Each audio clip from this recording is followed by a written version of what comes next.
Ce podcast inclut du contenu généré ou enrichi à l'aide d'outils d'intelligence artificielle. Les informations partagées sont fournies à titre strictement informatif et ne constituent ni des conseils financiers, ni des conseils d'investissement, ni des conseils juridiques. Nous vous recommandons vivement de vérifier ces informations de manière indépendante et de consulter des professionnels qualifiés avant toute prise de décision. Luxembourg Funcast, en français. Bienvenue.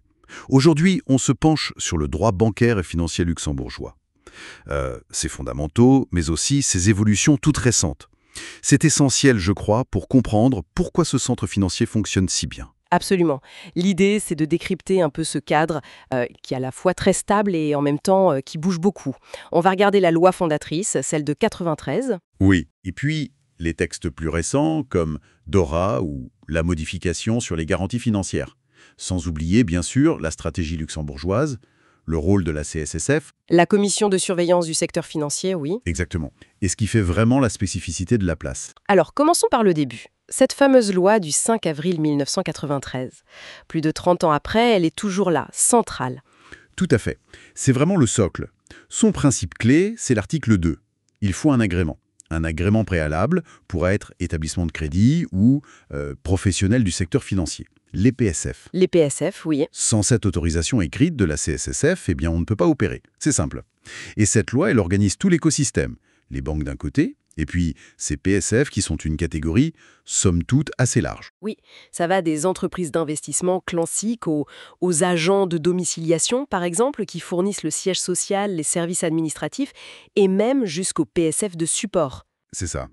Les fournisseurs des services informatiques, par exemple, qui sont cruciaux aujourd'hui. L'architecture a été pensée dès le départ pour pouvoir intégrer les nouveautés, en fait. D'accord, une base solide mais flexible. Voilà. C'est un socle sur lequel on vient ajouter les nouvelles règles, notamment européennes, tout en gardant une continuité. La version consolidée, d'ailleurs, on la trouve facilement sur le site de la CSSF. Et le gardien de tout ça, donc, c'est la CSSF. Créée en 98, elle est devenue incontournable. Sa mission, en quelques mots, La surveillance des marchés, la protection des déposants, des investisseurs, et puis un rôle très important dans la lutte anti-blanchiment et contre le financement du terrorisme, LBCFT. Elle est aussi l'autorité de résolution. Pour les grandes banques d'ailleurs, cette supervision elle est partagée avec la Banque centrale européenne, la BCE, dans le cadre du mécanisme de surveillance unique. Donc, obtenir cet agrément CSSF, c'est le passage obligé. Comment ça se passe concrètement? C'est un processus compliqué? Disons qu'il est rigoureux. Souvent, ça commence par des discussions informelles pour bien cadrer le projet. Puis, il faut déposer un dossier, très complet, via le portail IMAS de la BCE pour les banques ou directement à la CSSF pour les autres. Et les délais? La loi dit 6 mois pour une décision, une fois le dossier complet, et maximum 12 mois après la réception initiale. Mais attention, si la CSSF ne répond pas, ça vaut refus. Ça montre bien l'exigence sur la qualité du dossier. D'accord.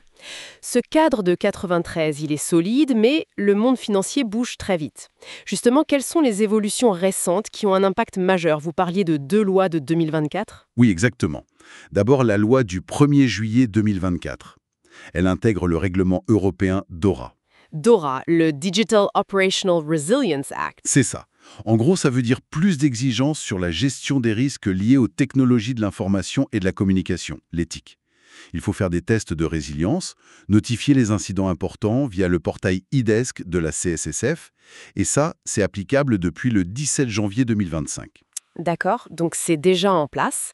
Et l'autre loi, celle du 15 juillet 2024. Alors, celle-là, elle a une double casquette. D'un côté, elle transpose la directive européenne sur les prêts non performants, ça crée un nouveau statut, les gestionnaires de crédit. Et de l'autre côté, et ça c'est vraiment un point je pense très stratégique, elle modifie la loi de 2005 sur les contrats de garantie financière. Ah oui, la fameuse loi sur les garanties. Qu'est-ce qui change?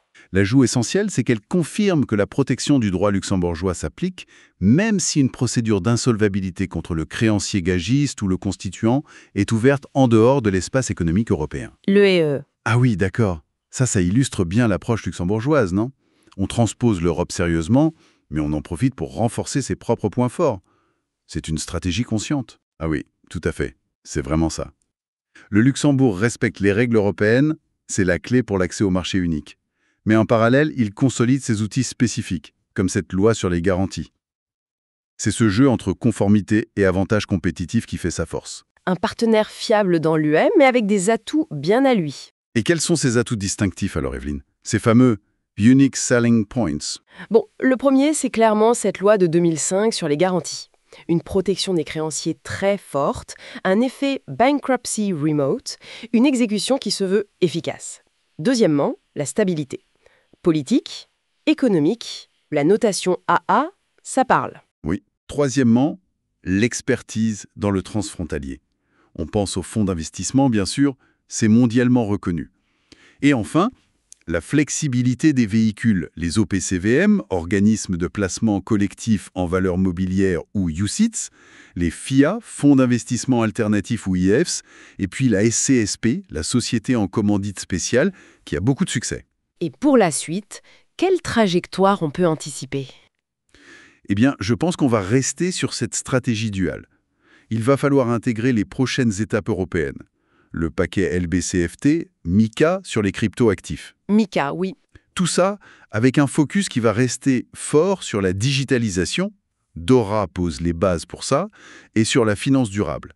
D'ailleurs, la Banque centrale du Luxembourg et la CSSF travaillent déjà ensemble sur l'intelligence artificielle.